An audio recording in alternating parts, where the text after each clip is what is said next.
Hi, Scott Jensen here. It's Friday, December 2nd, and today I want to talk about a variety of things that are coming up in the news.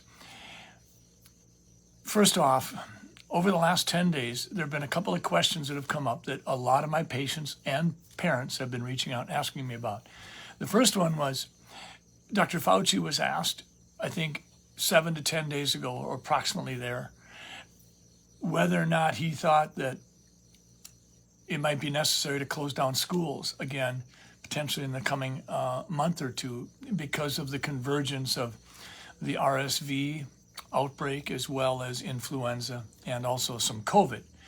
And Dr. Fauci's response was, I don't know, I can't say. And I think he was talking to a woman named Margaret on the clip that I saw. This has been very concerning for a lot of parents, and I understand that. The other thing that came up was there were a couple of articles regarding masking, and I'm going to talk about that in a little bit as well. But I want to start out with today in the Star Tribune, they reported on a study done in Stanford, the Stanford University, which is a highly regarded university in California. Here's what the study indicated. The title was Study, Virus Stress, Aged Teens. In other words, teenagers were prematurely aging because of the stress of the virus.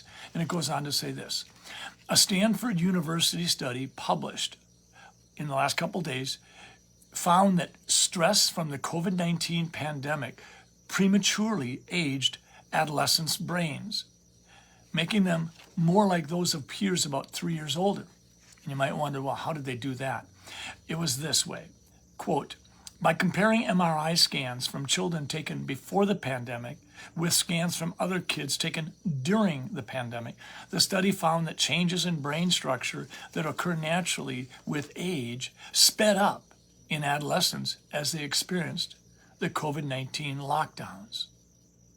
Now, I would submit that it's going to be pretty difficult to determine what might prematurely age the brains of adolescents to specifically address what the triggers were with any kind of precision. This article says lockdowns, but I would submit that it might well be lockdowns. It could be masking. It could be what's happening to their friends. It could be the loss of learning, the loss of structure, what's going on in the home, the loss of reporting of potential physical abuse that frequently occurs through the school systems. There are a variety of things that could be causing this. This article identifies COVID-19 lockdowns, which I think were clearly a problem. And this was a question that Dr. Fauci was asked just within the last couple of weeks. Do you think that we may have to lock our kids out again, shut down the schools? So I think we need to think of both the lockdowns, but we also have to ask ourselves, what about the masking? Here's what the Stanford professor of psychology, Ian Gottlieb, the lead author of the study, said. We know developmentally that brains change over time. What was surprising here was how quickly these changes occurred in adolescents as a result of the pandemic. The study went on to say that they found a link. Actually, let me say it this way. The study said research done before the pandemic had already found a link between exposure to early life adversity with not only poor mental health, but also accelerated brain aging. So this hypothesis had already been considered and was, if you will, being studied prior to the pandemic. This study speaks specifically to the effects of the pandemic. It goes on to say this, the new study adds to a stack of evidence that children suffered mentally, emotionally, and academically from pandemic school closures and the resulting isolation and family stress. A Stanford-based independent research group in 2021 found evidence that younger children's ability to read aloud suffered. The new Stanford study now documents physiological effects of pandemic stress on youth. Co-author Jonas Miller, a postdoctoral fellow in Gottlieb's lab, had this to say. Adolescence is already a period of rapid reorganization in the brain, and it's already linked to increased rates of mental health problems, depression, and risk-taking behavior. Now you have this global event that's happening where everyone is experiencing some kind of adversity. I think the results of this study are compelling. We have to ask the question, what are we doing to our kids? There was a journal article I got today. This was the American Journal of Medicine, and it was volume, it looks like it's volume, well, it just came out today. So it's 2022, and it's page 1281. And the article is called A More Fitting Approach to Mask Policy, written by Mark Levine. And he says this: during the pandemic, nations' policies on the issue of masking varied. He goes on to say, South Korea implemented strong mask mandates both indoors and outdoors. And other nations, such as Sweden, never required masking at all. He goes on to say, domestic policy in the U.S. continually failed to delineate between various types of masks, some of which have been found to be wildly more protective than others. He goes on to say this: polling taken in January 2022, that'd be about 11 months ago, revealed that 43% of adults opted for cloth masks, 27% wore surgical masks, and only 20% wore N95 or KN95 masks. Why does that matter? Well, we had an article in the Star Tribune written by Jeremy Olson, and he is a Pulitzer Prize winning reporter covering health matters for the Star Tribune. This was November 23rd, 2022, about 9 days ago. And this is highlighted snippets from the article. Mike Osterholm, a doctor of epidemiology, I believe, Michael Osterholm frequently criticized mask wearing during the pandemic because people used low-quality masks and wore them ineffectively below their nose and loosely over their mouths. That's why the previous article I quoted was important, because when it came to what kind of masks people were wearing, 43% were wearing cloth masks, 27% were wearing surgical masks. That's 70%, and only 20% were wearing the N95 masks. Let's hear what Dr. Ostrom has to say about some of this. In the article, it goes on to say this: public mask wearing was an oddity in the U.S., seen sparsely at airports before COVID-19. So you wouldn't see it much before COVID-19. Why was that?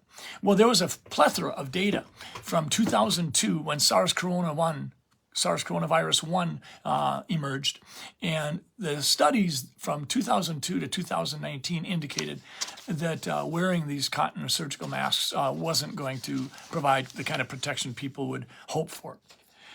The article goes on to say this: fatigue over masks, in other words, people just getting tired of wearing the masks, fatigue over masks and political opposition to the controversial mandate resulted in the rapid decline of wearing masks.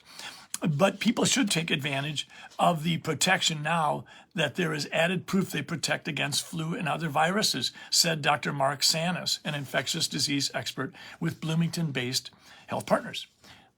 He says this: although we are not in masks for COVID purposes, we have an influenza spike that we could interrupt by incorporating masks into our day-to-day when we are out in public. Okay, so from 2002 to 2019, the data showed that mask wearing wasn't going to stop viral epidemics, outbreaks. We have influenza outbreaks every year, RSV every year, some years worse than others. But now we're being told, well, gee, we've been wearing masks the last couple of years. So Dr. Sanis is saying, even though we wouldn't be wearing them for COVID, we could be wearing them for influenza. Then let's turn our attention once again to Dr. Osterholm. Early federal pandemic estimates suggested an unmasked person, no mask, would transmit an infectious dose of the coronavirus to a face-to-face contact in 15 minutes. In other words, in the early pandemic, if we were interfacing with one another and one of us had COVID and neither of us were wearing masks, it would take 15 minutes for us to be potentially infecting the other person. Mike Osterholm's organization CIDRAP made an estimate based on industry data and suggested that cloth or surgical masks, either one, cloth or surgical masks, would only delay transmission in that scenario by another 5 to 15 minutes. So in other words, what this article said was, if neither person are wearing masks and someone's sick, it'll take 15 minutes to transmit the disease. If you wear a mask, cloth or surgical, you would transmit the disease in 20 to 30 minutes instead of 15 minutes. Then the article went on to say an N95 mask would keep someone protected from an unmasked infected individual for another hour or two, depending upon its fit.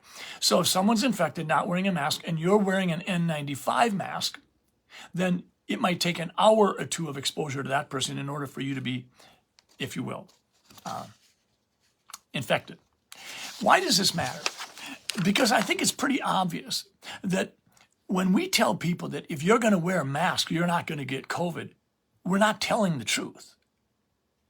I'm not trying to be some conspiracy, way out there wacko kind of doctor. I'm just saying that according to articles within the last 10 days, today's journal article from the American Journal of Medicine, the Star Tribune article last week, we're seeing that if someone's infected and they're with someone who's not infected and neither are wearing masks, infection can take place in 15 minutes. If someone's infected and someone's wearing a cloth or surgical mask, it'll only take 20 to 30 minutes and they'll get infected. And if someone's infected and someone's wearing an N95 mask, that might protect them for an hour or two. It's pretty darn clear that if physicians or public health experts give a person an impression that if they wear a mask, they'll be protected against COVID-19, we're not telling the truth. That matters. Now, on top of that, I shared with you what's happening to the stressed, damaged brains of adolescents during this recent pandemic. Now, why do I say all this? Because we have public health officials once again talking about masking our society. We've got Dr. Mark Sanis saying, even though it's not necessarily a COVID outbreak, we're having an influenza spike. And he goes on to say that masks could be a tool that we use intermittently and turn on and off during times like these going forward. That's why I asked the question, what are we doing to our kids? Isn't it evident already with speech delays, reading delays, educational performance drop-off from the lockouts of the schools, as well as now we're seeing premature aging of the adolescent brain? Do we know that premature aging of the adolescent brain during this pandemic stress, do we think that that normalizes at some point? Will that reduce their lifespan at the end of their lives? Will that reduce their productive working years? Will that reduce their ability to discover new things and to perform academically at the level they might have been able to otherwise? I think these questions are legitimate questions. In the Washington Post on November 23rd, about 9 days ago, it said this. This is the Washington Post. The article was written by Mackenzie Beard. The title, just so you can see it, so everybody knows that I'm using source material that you might be able to respect. The title is, COVID is no longer mainly a pandemic of the unvaccinated. Here's why. And it goes on to say this. 58% of coronavirus deaths in August, so 3 months ago, 58% were people who were vaccinated or boosted, according to an analysis conducted for the Health 202 by Cynthia Cox, vice president at the Kaiser Family Foundation. The Kaiser Family Foundation is highly regarded. It goes on to say this in the article. It's a continuation of a troubling trend that has emerged over the past year. As vaccination rates have increased and new variants appeared, the share of deaths of people who were vaccinated has been steadily rising.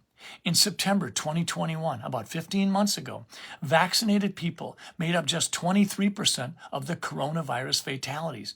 In January, earlier this year, 10 months ago, it was not 23%, it was 42%. And now it's 58%.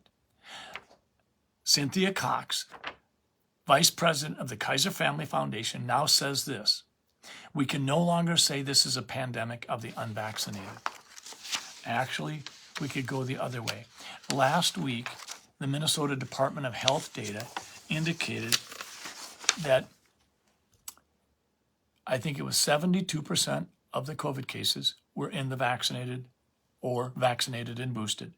73% of the hospitalizations were in the vaccinated or the vaccinated and boosted. And over 80% of the deaths were in vaccinated or vaccinated and boosted.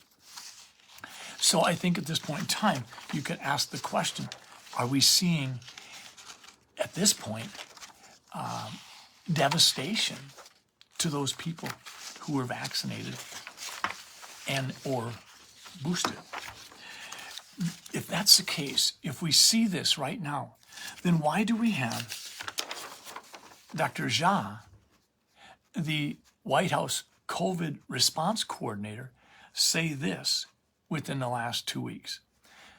He says, we can prevent every COVID death in America if everyone gets vaxxed and boosted. Something just doesn't match up here between the Washington Post, the Kaiser Family Foundation, and Dr. Jha, the White House COVID response coordinator. He says we can prevent every COVID death in America if everyone gets vaxxed and boosted. We just saw that 58% of the deaths, according to Cynthia Cox, are occurring in the vaccinated. I think Americans aren't going to trust Dr. Jha readily. So we've got the question up. Are we going to lock down schools in January because we've got an intersection of RSV, influenza, and some COVID? Don't we already have the opportunity to have learned our lesson from this in terms of what we did to kids? We've got the question, are we going to wear masks when we know that the filtration ratio of these masks is dramatically different and truly surgical, and cotton masks have been identified by a variety of OSHA studies where they address the physics of the mask and have found sometimes anywhere from 15 to 20% filtration ratio, meaning that you're still going to have 80 to 85% of the viral particles transmitted through the mask. And that's why, indeed, all you're getting with those masks is potentially an additional 5 to 15 minutes of protection. The N95 mask, according to Dr. Michael Osterholm, is the best bet to provide significant reduction of transmission of particles. I would agree with him. But even there, we need to recognize that it's not complete, it's not a prevention, it won't stop you from getting disease, and it won't stop you from transmitting the disease. The fact is, the article I quoted indicated that you might get another hour or two of protection if you're wearing the N95 mask. I think it's safe to say that if both people, the infected and the uninfected, were wearing an N95 mask properly fitted, you're going to get dramatically better protection that way. But it's got to be recognized, if we're going to be intellectually honest, that we do not get to be protected against COVID by wearing a mask. And we have to admit that we've done damage to the kids. We're seeing that. We saw that in the Stanford article today in regards to brain age. And so we have a different infectious disease specialist who says, hey, we're used to wearing masks over the last couple of years, even though we're not having a COVID indication for mask wearing. We've got an influenza outbreak. Let's go ahead and think about turning masks on and off as a policy directive by the government, because that might help. And I'm saying no. I'm saying what we're doing to our kids is horrific, and we have to stop. Whether you're talking about reading, speech, student performance drop-off, mental health issues, or now brain aging. This is not a good thing. Now, I just want to make one last comment for those of you who have heard my comments and are undoubtedly irritated with the fact that I dared to speak on this issue. Jay Bhattacharya is a highly regarded Stanford professor. And he came out and he said, when you take a position that is at odds with the scientific clerisy or the scientific academic groups, your life becomes a living hell. Jay has become a casual acquaintance of mine by phone and email and, if you will, social media. And I absolutely agree with Dr. Bhattacharya's comment. Life can become a living hell. That's why I've been investigated 5 times, I believe, because my narrative regarding the COVID pandemic has not matched up with some people who would have liked me to have just shut up. Bhattacharya also says this: the single most important step that Twitter could take to promote free speech is to release all the correspondence between the Twitter censors and the government officials these past 3 years. Expose the government censorship regime. He's saying this because there is a collusion between the censors on social media and government. That has been demonstrated. Elon Musk said this, and he now owns Twitter: the more I learn, the worse it gets. The world should know the truth of what has been happening at Twitter. He closes with this comment: transparency will earn the trust of the people. I could not agree with Mr. Musk more. I think he's absolutely right. So in summary, masks, they're damaging in many ways. They're not doing what people have been led to believe they would do. In, I would say, 90% of the situations, they are not appropriately fitted, nor are they designed to do what public health officials have told citizens they might do. They do not prevent you from getting the disease. They do not prevent transmission, but they do cause problems with the mental health, potentially the brain age, the speech and language development of children.